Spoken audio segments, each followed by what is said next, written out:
अम्बाला शहर से भाजपा की विधानसभा सीट को लेकर दिल्ली में गहमागहमी चल रही है। आपको बता दें, एंटी इनकम्बेंसी के चलते अम्बाला शहर से जो उम्मीदवार है उसको लेकर दिल्ली में गहरा मंथन चल रहा है। अगर ऐसा होता है तो टिकट के सबसे प्रबल दावेदार अनुभव अग्रवाल होंगे। हमारे साथ मौजूद है चुनावी खास चर्चा में, उनसे बातचीत करते हैं। सर, स्वागत है आपका। थैंक यू जी, धन्यवाद। सर, अम्बाला शहर विधानसभा सीट को लेकर गहमागहमी चल रही है और प्रबल दावेदारों की अगर बात करें तो आपका नाम सबसे तेजी से चल रहा है, क्या कहना चाहेंगे? भारतीय जनता पार्टी में दावेदार जो कार्यकर्ता होता है, जिसने जमीनी स्तर पर काम किया, जिसने संगठन के लिए काम किया, क्योंकि ये पार्टी कैडर बेस्ड पार्टी है, कार्यकर्ताओं को आगे रखकर रीढ़ की हड्डी मानकर चलने वाली पार्टी है। तो हमारी पार्टी में जो भी काम करता है, असीम जी ने पहले बहुत काम किया पार्टी के लिए, उन्होंने उनको 2014 में उम्मीदवार बनाया। अब 12 साल हो गए, जो भी हैं और भी कैंडिडेट हैं और मैं भी हूँ। चलो, बहुत अच्छा है कि आपने कहा सबसे ऊपर नाम चल रहा है। तो काम करते हुए पार्टी में ये काम है, अपने आप ऊपर तक पहुँचता है और वहीं से पार्टी उम्मीदवारों का चयन करती है। सर, एंटी इनकम्बेंसी है, पार्टी आपको उम्मीदवार बनाती है, कैसे इससे पार जाएंगे सर? देखिए, भारतीय जनता पार्टी क्योंकि किसी एक व्यक्तित्व पे चुनाव नहीं लड़ती है, एक विचारधारा पे चुनाव लड़ती है। और सबसे बड़ा उद्देश्य है पार्टी का, क्योंकि देश को परिवर्तित करने का, अपने राज्य को परिवर्तित करने का, राज्य को विकसित राज्य बनाने का लक्ष्य लेकर चलते हैं। और साथ ही साथ क्योंकि हमने 10 सालों में कार्य किए हैं, जब आपने कार्य किया हो, विकास कार्य किया हो, तो मैं नहीं समझता कोई बहुत बड़ी anti incumbency Bharatiya Janata party के आड़े आती है। इन सब से जीत पाकर ही, क्योंकि कार्यकर्ता सभी संगठित होते हैं, संगठन के अंडर काम करते हैं। भारतीय जनता पार्टी, गुजरात का अगर एग्जाम्पल लोगे, 32 साल हो गए वहां पर राज करते हुए। तो हरियाणा में भी तीसरी बार, बिल्कुल पक्के तौर पर तीसरी बार भारतीय जनता पार्टी की सरकार बनने जा रही है। सर, विकास की बात करें, उसको साइड में रखते हैं, अगर अम्बाला की सबसे एक मुख्य जो है मांग है ड्रेनेज सिस्टम। सर, आप यहीं पले बड़े हैं, अम्बाला को अच्छी तरह जानते हैं। ड्रेनेज सिस्टम को लेकर काफी दिक्कतें हैं, लोग सवाल खड़े करते हैं, उसको लेकर सर क्या करें? देखिए, मैंने कपड़ा मार्केट में घूम के भी बात की है। सबसे पहले लक्ष्य रहेगा कि पानी से निजात पाई जाए, फ्लड के पानी से अम्बाला शहर को छुटकारा पाया जाए। ये काम हुआ भी है, भारतीय जनता पार्टी के ही मंत्री कैंट में रहे हैं, कैंट में भी हुआ है। लेकिन अम्बाला शहर की एक प्रॉब्लम, बहुत बड़ी समस्या ये है कि इसका रूप एक कटोरे की तरह है। जैसे कि जो इसमें आता है पानी, वो जाता नहीं किसी भी तरह से। लेकिन हम ये नहीं कह सकते कि काम असंभव है, संभव है। थोड़ी तरह से अगर अच्छी से और प्लानिंग होगी तो अम्बाला को हम इस फ्लड के पानी से छुटकारा पा सकते हैं। और ऐसा नहीं कि इसके ऊपर काम नहीं हुआ, लेकिन वो काम सिरे नहीं चढ़ा अब तक। ठीक है, कुछ समस्याएं रही हैं, कोविड की समस्या आ गई इस बार, 3 साल कोविड में निकल गए। उसके बाद में केंद्र के चुनाव, कुछ ना कुछ ऐसा लगा रहा कि हम इस काम में डिले हो गया। मेरे को लगता है कि अगर हम अम्बाला की मूलभूत कुछ एक सुविधाओं की जरूरत है, मूलभूत समस्याओं को दूर करने की जरूरत है, वो बहुत जल्दी तीसरी बार की सरकार, तीसरी बार का जो भी विधायक होगा, वो पहले इसके ऊपर काम करेगा और जल्दी अम्बाला को इससे फायदा मिलेगा। सर, अम्बाला की जनता की अगर बात करें तो हर किसी से छिपा नहीं है कि अनुभव अग्रवाल समाज सेवी में कोई भी काम हो बढ़ चढ़ कर आगे हिस्सा लेती हैं। सर, अपना राजनीतिक सफर के बारे में थोड़ा सा बताएं, हमारे दर्शक जानना चाहते हैं। देखिए, परिवार का एक जो इतिहास रहा है, उसमें रामेश्वर प्रसाद अग्रवाल जी, जो सुदर्शन परिवार के फाउंडर हैं, उन्होंने समाज सेवा करते करते राजनीति में चुनाव भी लड़े, चाहे वो पार्षद का चुनाव था, चाहे विधायकी का चुनाव था। तो इसलिए वो जो गुण है ना, वो धीरे धीरे आपके अंदर अपने आप विकसित होते हैं। लेकिन फिर भी मेरा उद्देश्य है केवल और केवल समाज की सेवा करना था। आदरणीय प्रधानमंत्री जी, शायद मैं बड़ी बात ना कहूँ तो 2002-3 से बहुत सारे लोग ऐसे हैं जो मेरे साथ सैर के माध्यम से जुड़े हुए थे, जो हमेशा कहते हैं कि जिस टाइम में प्रधानमंत्री मोदी जी को जानते नहीं थे, मैं ऐसा शख्स था जो मैं कहता था कि जिस दिन वो सर्वोपरि नेता बनेंगे भारतीय जनता पार्टी की, हम सक्रिय राजनीति निभाएंगे। और वही हुआ। 2010 में मेरी सदस्यता है 5 रुपए वाली, 2010 में भारतीय जनता पार्टी की सदस्यता है 100 रुपए वाली सक्रिय राजनीति की, क्योंकि प्रधानमंत्री मोदी जी ऊपर आ चुके थे। तो तब से वो एक जो विकसित भारत का लक्ष्य है, इस भारत को व्यवस्था बदलने की जो उनकी नीति है, उसको चरितार्थ करने के लिए वो ये हवन यज्ञ है, उसमें आहुति डालने का काम मैंने करना शुरू किया धीरे धीरे। क्योंकि मैंने आपको बताया, भारतीय जनता पार्टी कार्यकर्ताओं को देखती है, उनके काम को देखती है, तो उन्होंने आज उम्मीदवार बनाया है। मैं धन्यवाद करता हूँ शीर्ष नेतृत्व का, हरियाणा के शीर्ष नेतृत्व का, जिन्होंने कि आज इस काबिल समझा। सर बात करें, एक बड़ा मुद्दा है शंभू बॉर्डर। आप भी व्यापारी हैं सर, शंभू बॉर्डर बंद होने से काफ़ी दिक्कत का सामना करना पड़ा है, खास करके अम्बाला के व्यापारियों को। कहीं ना कहीं एशिया की सबसे बड़ी कपड़ा मार्केट आज धरातल में आ खड़ी हो गई है। पहले बाढ़ की चपेट, फिर कोरोना की चपेट, उसके बाद अभी उभरे नहीं थे, ये शंभू बॉर्डर बंद हो गया। आप सरकार में बैठे हैं, इसको लेके सर क्या कहेंगे? देखिए, वैसे तो राष्ट्रीय मुद्दा है जी। अगर राष्ट्र की सरकार हमारी व्यापारी के तौर पर देखिए, ये परेशानी आई है, परेशानियां का निवारण जल्दी होना चाहिए। और मैं समझता हूं कि जो राष्ट्र की हमारी केंद्र की सरकार है, वो इस मुद्दे को इसलिए थोड़ी सी डिले भी हुई है कि ये फिर से राष्ट्रीय मुद्दा ना बने। अभी ये हरियाणा पंजाब का है, इसको सॉल्व किया जाएगा और अच्छे तरीके से, क्योंकि इसकी बैठकें आपने देखा है कि चल भी रही हैं।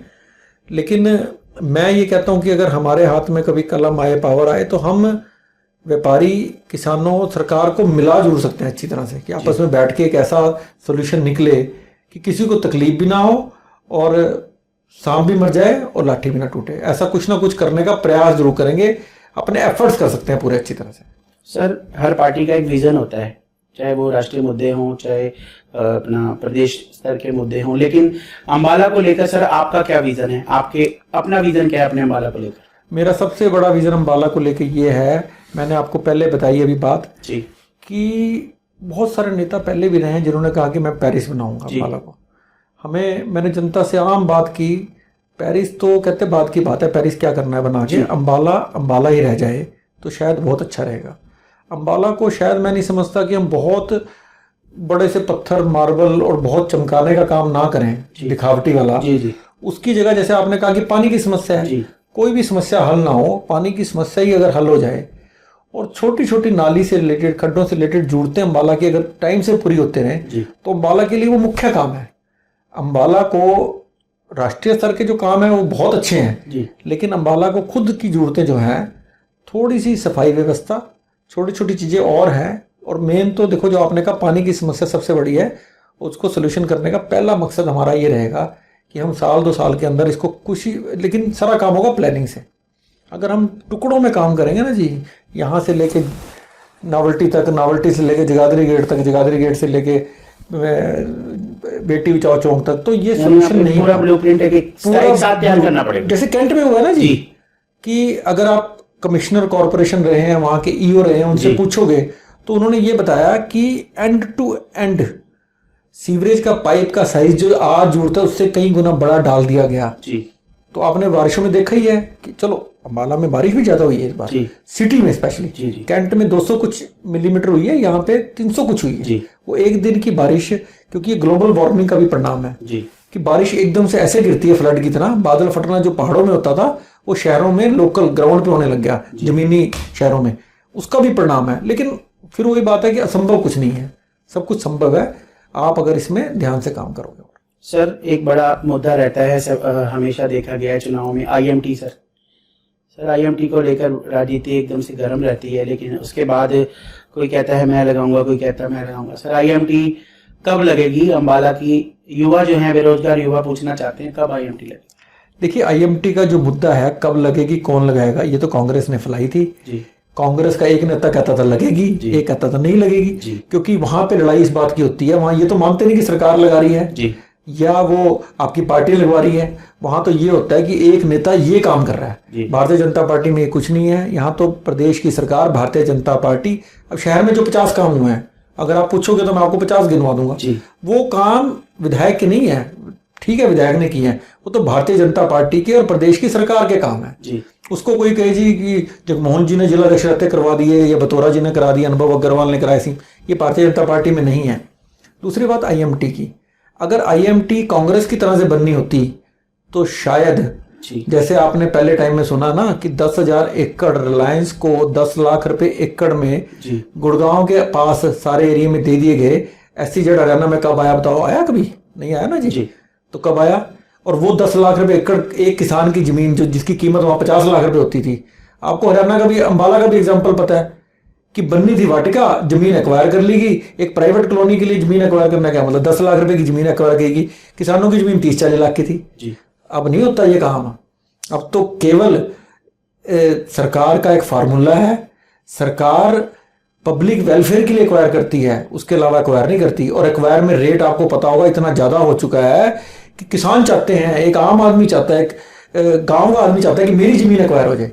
IMT में देरी इसलिए हो रही है कि जो पोर्टल बना हुआ है उसमें उस एरिया के जो बुलाना के जहाँ पे पास की गई है उस एरिया के किसान अपने आप वो जमीन पोर्टल पे डालें, ताकि ना कोई डिस्प्यूट हो, ना कोई ये कहे कि उसकी जमीन छीन ली गई। वो डालेंगे, जमीन इकट्ठी हो जाएगी, IMT बन जाएगी यहाँ पे। तो मैं समझता हूँ कि तीसरी टर्म में आपको ये उपहार अम्बाला को मिलना चाहिए। अब आगे सरकारें कैसे बनती हैं, किस किस की बनती हैं, देखते हैं। सर, एंटी इनकम्बेंसी का जिम्मेदार किसको मानते हैं? कहीं ना कहीं अधिकारी जो है बेलगाम है, या अधिकारियों से काम नहीं कराया जाता ठीक से? किसको मानते हैं, किसके कारण? एंटी इनकम्बेंसी है ही नहीं जी। आप सरकार देखना कैसे आती है, बढ़िया तरीके से सरकार आती है। लोगों में गुस्सा है सर काफी, उसको कैसे खत्म करेंगे सर? लोकसभा चुनाव में देखा भी गया कहीं ना कहीं। हाँ, कुछ देखा गया, लेकिन 10 सालों के बाद अगर आपने 5 MP बनाए हैं ना जी, तो एंटी इनकम्बेंसी नहीं। आप इतिहास खोलना, 10 साल की सेंटर की सरकार के बाद कांग्रेस की सरकार 0 पे खड़ी हुई थी आगे, या 1 MP आता था, उसको कहते हैं एंटी इनकम्बेंसी।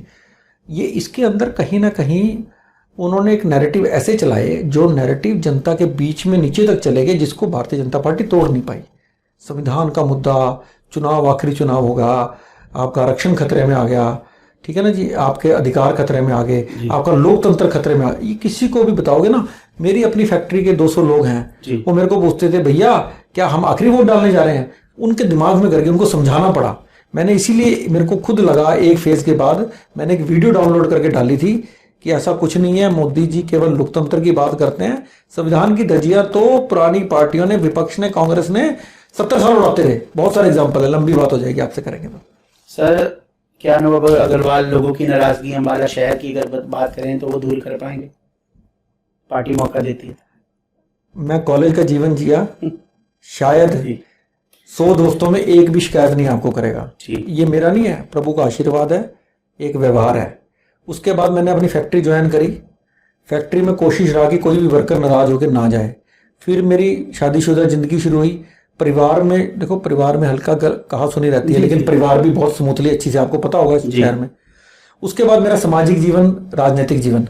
आप सामाजिक जीवन में शायद अम्बाला में किसी के साथ नहीं हुआ कभी, तो इसका मतलब मैं खरा उतरा हूं कहीं ना कहीं। अगली चौथी जिंदगी आ गई राजनीतिक जीवन। राजनीति में सारे मानते हैं कि गुट होता है, एक उसका गुट है, एक उसका गुट है। कभी आपने अनुभव अग्रवाल को गुट कहा कि वो नड्डा जी ग्रुप है या अमित शाह जी ग्रुप है, या चलो मैं नाम नहीं लेता, भाजपा के सिपाही हैं, भाजपा के सिपाही हैं, कमल के फूल के सिपाही हैं। पार्टी टिकट देती है तो लड़ते हैं, नहीं लेती तो भी कोई गिला शिकवा नहीं है। तो मेरे को अगर लगता कि इसी तरह से चलता रहा जिंदगी में, तो मैं विधायकी वाले काम को 100 के 100 नंबरों से पूरा करके दिखाऊंगा आपको। मैंने आपको कहा ना, मूलभूत सुविधाएं पूरी कर दो, आपको जरूरत ही नहीं बहुत बड़ी बात करने की। आज तक जनता मूलभूत सुविधाओं को ही तरस। आप अगर जनता से मिलते हो, उसकी प्रॉब्लम को सुनते हो और 70% पूरी कर देते हो, 30% तो आपने सुन ली ना जी, उसे पूरा, आधी समस्या तो सुन के पूरी हो जाती है। तो ये थे हमारे साथ अनुभव अग्रवाल, जिन्होंने साफ तौर पर कह दिया कि एंटी इनकम्बेंसी किसी तरह की नहीं है, और दूसरी ओर उन्होंने ये भी कह दिया कि अगर हाईकमान उन्हें मौका देती है तो वो विधायक बनकर यहाँ की जो मूलभूत सुविधाएं हैं उनकी प्राथमिकता रहेगी उनको पूरा करना। धन्यवाद।